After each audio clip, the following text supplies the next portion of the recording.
In this video, learn how to crochet the shell ripple stitch pattern. This easy 2-row repeat is reversible.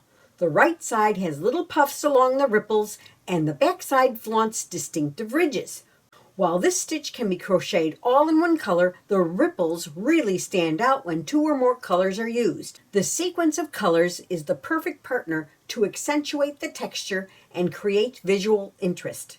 You will also learn to crochet the shell ripple stitch with straight edges or scallops on both ends. Plus, since there is no need for edging, when it's done, it's done.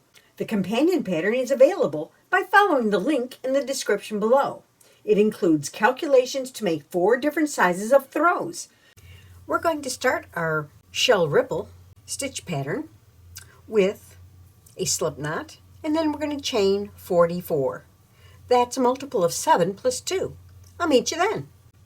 We have our 44 chains, and I'm going to roll that chain over to expose the 3rd loop on the back, because on this row we're going to work in that loop. So, in the 2nd chain from the hook, we're going to work a single crochet. And all we did was insert our hook, pull up a loop, and yarn over and pull through 2. Then we're going to skip 2, and in the 3rd chain, we're going to work 7 double crochets. That forms a shell.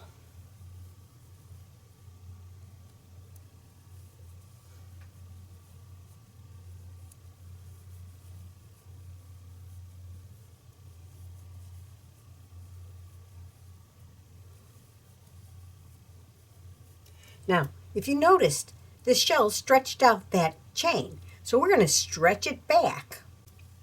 So once we have it pulled out like that, we can see our next chains. Sometimes this one gets hidden because it gets squished underneath and people miscount. So I just want to point that out. So we're going to skip 1, 2, and then in the next one, we're going to begin the first part of a single crochet 2 together. So we're going to insert our hook, pick up a loop, then go to the next stitch, insert, pick up a loop. So we have 3 loops on the hook, then we're going to yarn over and pull through all 3. That's a single crochet 2 together. And what that does is it allows us to have a little more give or ease in this initial chain. Okay, so we're going to skip the next 2, 1, 2, and 7 double crochets into the next stitch. Now, if you're not familiar with a double crochet, you yarn over, insert, pull up a loop, yarn over, pull through 2, and yarn over, pull through 2, just as a reminder. So we're going to continue to do 5 more into that same chain.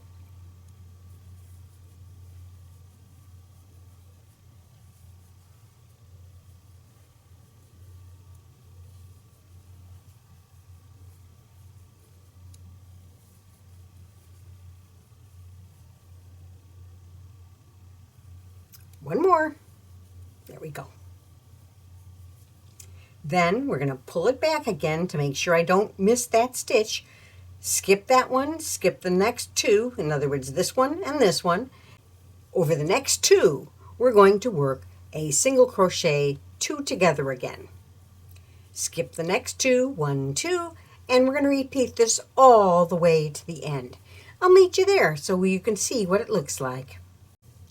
Okay. So we've just finished the last shell. That's our 6th shell.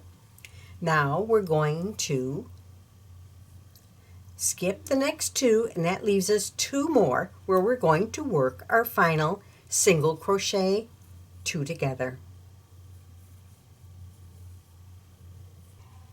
This is what our row looks like right now.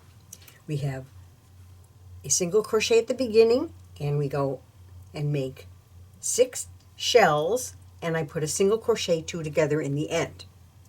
Now we cut our yarn and pull this yarn through, because I do want to make sure, there we go, I do want to make sure that this is woven in before the next row.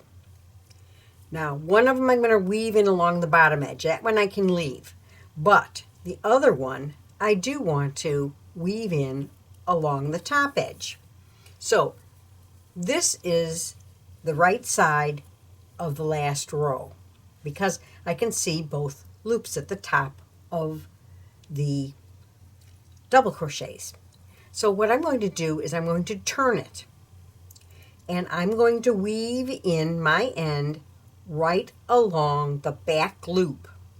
The reason I wove that in along the back loop only is because when I do the next row, I'm only going to be working in the back loop only, which will bury that strand right along when I do the crocheting.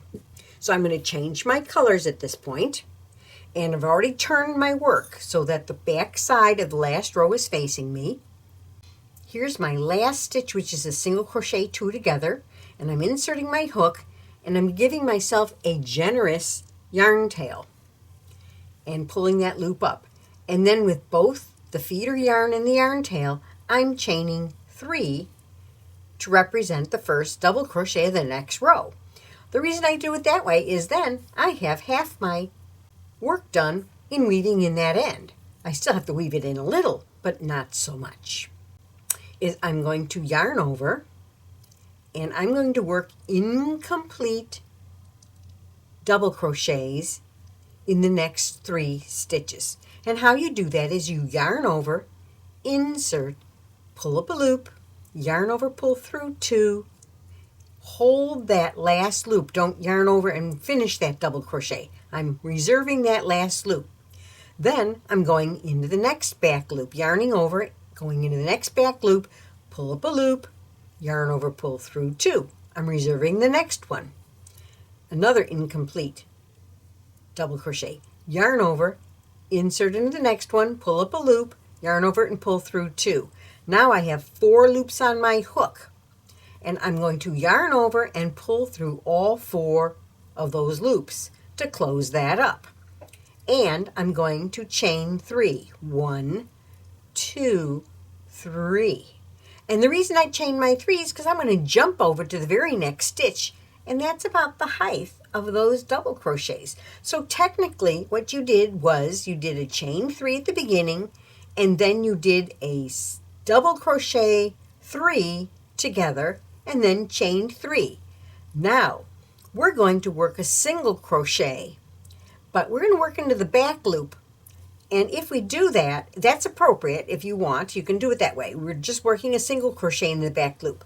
What that does is it preserves that front loop so it stands out, so it'll be more prominent. It'll be more of a defined line.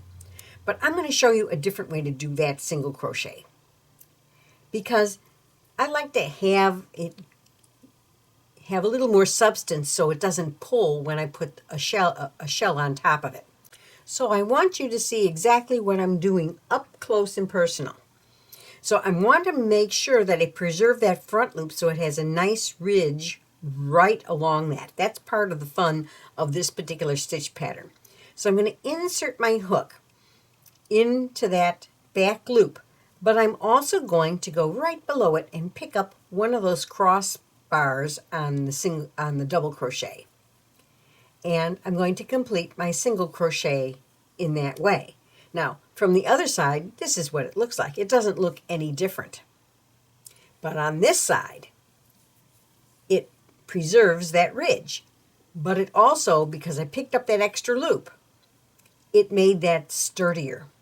So now I'm going to chain 3. 1, 2, 3. And we'll do it again. This time, I'm going to do a double crochet 7 together. So it may look like there's a long strand there, but you'll see how it disappears. We're going to yarn over, insert into the back loop of the next stitch, pull up a loop and do an incomplete double crochet. And we're going to do that all the way down the curve, when the 4th one falls right into the top of that single crochet, and then we're coming back up the other side. And we're going to stop after we do 3 on this particular curve, because the 4th one, oh, that's where I ran out of my extra yarn tail. Okay, good. So I have one loop from the working loop. 1, 2, 3, 4, 5, 6, 7. That's what I needed. Then I'm going to yarn over and pull through all 8 loops on the hook. Chain 3. And then I'm going to go in and work my single crochet into the next double crochet, which is the center double crochet of this shell. So I'm going to insert it under the back loop, but I'm also going to insert it under one of those crossbars on the crochet right below it. Pull up a loop and complete the single crochet. Chain 3, 1, 2, 3. Then start down this slope. Now that's the center one, so that means there's 3 more on this shell, 3 more double crochets on this shell, and the 4th will be in the single crochet in the valley, so to speak. Then we work 3 more up this side of the slope of the next shell. And as you're doing this, I'm going to stop and do a quick check. So I've done my 7 incomplete double crochets, and there's my working loop. So 1, 2, 3, 4, 5, 6, 7, 8 loops on my hook. Yarn over and pull through all 8 loops. Chain 3, 1, 2, and 3. And we're going to repeat this all the way to the end. So this side, as you can see, the front loop is making a little ridge, a decorative ridge. And I love that on this particular pattern. I find that to be most attractive. And it makes these shells so distinctive. Then this is where we're at the end of the row. We're going to tie it down with a single crochet right there.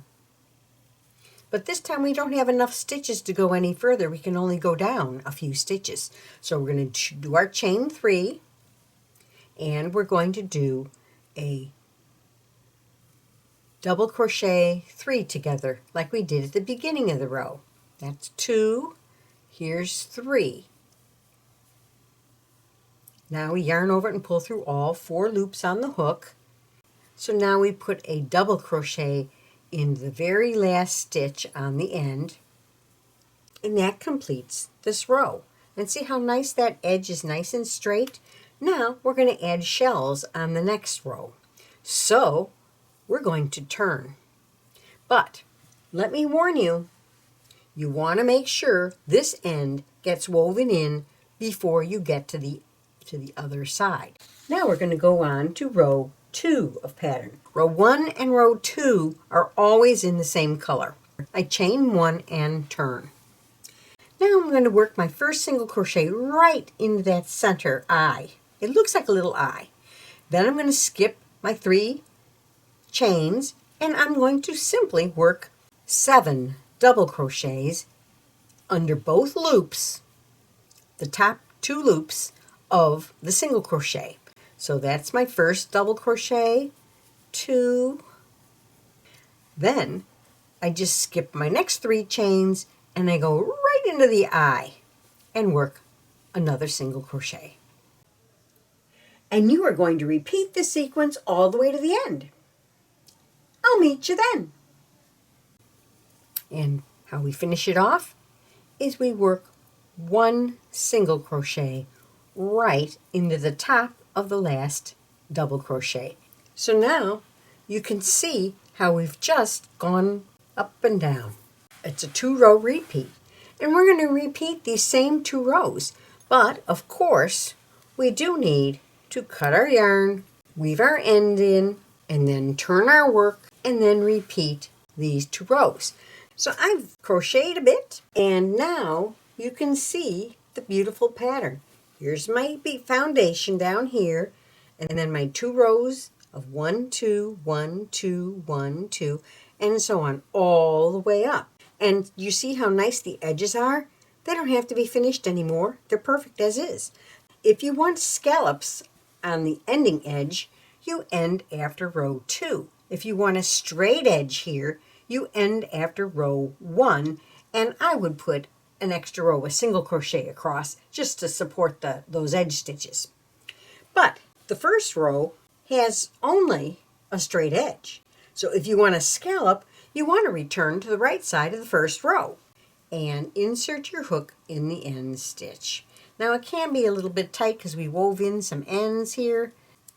And we're going to do just like we did before. Leave myself an ample yarn tail, pull up a loop in that edge stitch, and chain 3 using the double strand. 1, 2, and 3.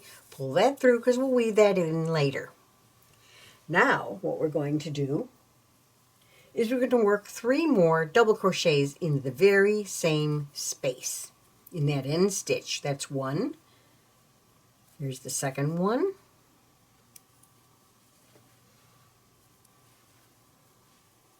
Here's the third one.